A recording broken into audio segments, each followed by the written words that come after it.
in terms of this quite sort of paternalist strain of conservatism that we tend to call one nation conservatism, that's interested in social welfare because it sees it as a way to create harmony between classes, not equality between classes, but harmony.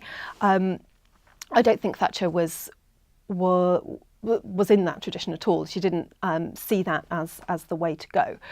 I think there are other concerns, things like law and order, where we can see her as in the value of property, both in terms of protecting property as a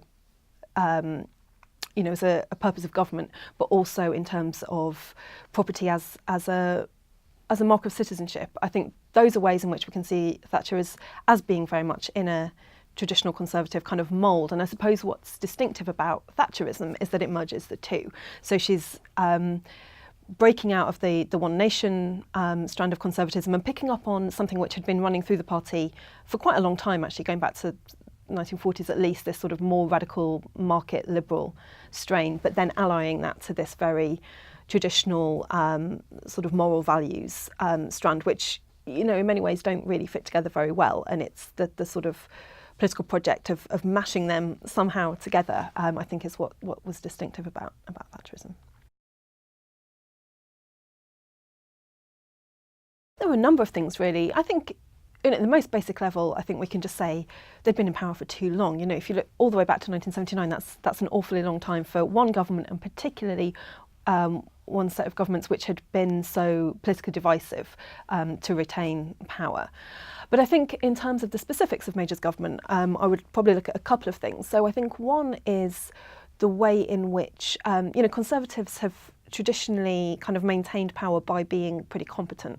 The idea that they can manage the economy, they know what they're doing, and they're a sort of safe pair of hands. You might not really agree with some of the things they do, but they can be trusted to just sort of manage the job. And Major's government showed itself increasingly unable to do that, and so I think it lost a lot of its authority. I think the other strand of this is that the way in which Major's government took quite a strong line, or Major himself personally took quite a strong line on kind of moral values, this whole sort of back to basics thing, which was,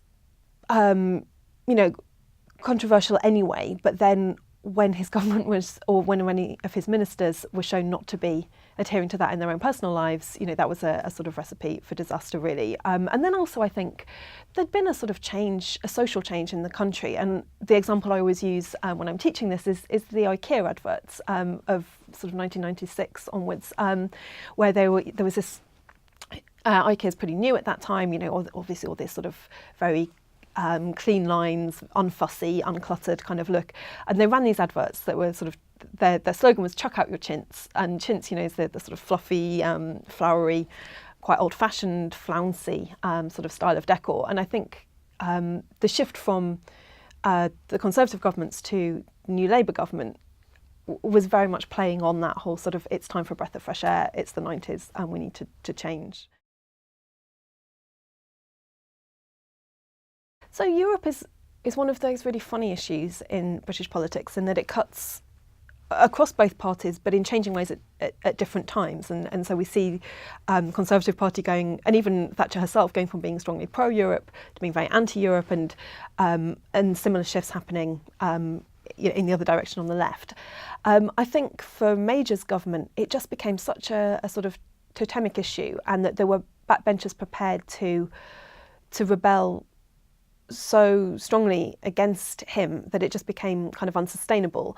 And I guess for that, it's a question of national sovereignty. All of these sort of bigger issues seem to be tied up with it. And of course, the fact that it was Europe in many ways which had caused the rifts that had brought Margaret Thatcher down. And it just became such a toxic issue for Conservatives, not necessarily even in the country, but amongst the parliamentary party, that really lasted.